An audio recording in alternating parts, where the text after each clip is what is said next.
Hey y'all, it's Cousin Rosie, and in this video we're making homemade hamburger helper.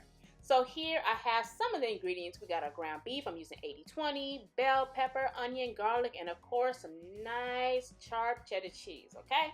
So I started off by boiling my pasta, and I'm just going to cook it until it's nice and firm. I'll drain it and then set it to the side until we need it. Now in this skillet here, I have my ground beef. I'm just going to brown it, okay? But first, we want to actually grab our rosemary steak what your mama gave you, season it, and sprinkle it on in there. Now, I like the steak what your mama gave you because it has garlic, salt, pepper, all the spices I need to spice up this dish. I don't need nothing else, so that's all I'm going to use, okay? We'll be adding some more later. Now, I'm going to add in my peppers and onions.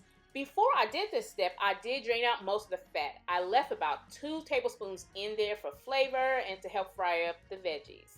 So now I'm going to start adding in our minced garlic, and then I'm going to give everything a nice stir until it's well combined.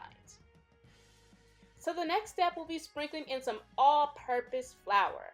This is going to work as our thickening agent. And next we're going to just cook the flour, okay? You're going to cook it for about 2 to 3 minutes before our next step. That next step will be pouring in some half and half. Half and half is half milk and half cream. I always use this in my baking and in my pasta dishes, like my macaroni and cheeses. I've been doing this for years.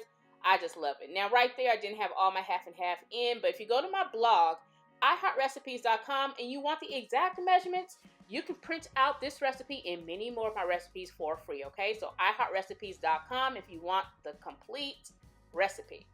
So once everything thickened up, I'm going to add in our sharp cheddar cheese. Now, I like sharp cheddar, okay? And it's going to be my recipe. But if you have a different preference, if you want to use just, mild cheddar, if you want to use Havarti or maybe some Colby Jack, you can certainly do so, okay? Do what you like. The cheese part isn't going to mess up this recipe if you have a different preference. So now I'm going to grab my elbow macaroni pasta. I'm going to add it into the pot here or pan. And if you're looking on my blog, you're going to see that I use way less noodles than I use sauce, okay? I'm like that. Less noodles when it comes to the cheese sauce, y'all.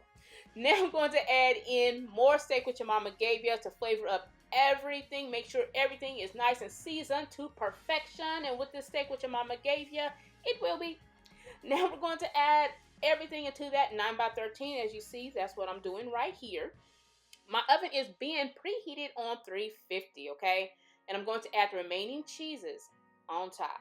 And we're going to place this in the oven, uncovered, for about 15 to 20 minutes. It doesn't have to cook long. We really just want to make sure the cheese is nice and melted on top. And this is the finished look. Grab your garlic bread, your salad, and you're good to go. Now, don't forget, head over to my blog, iHeartRecipes.com, and I will see you soon.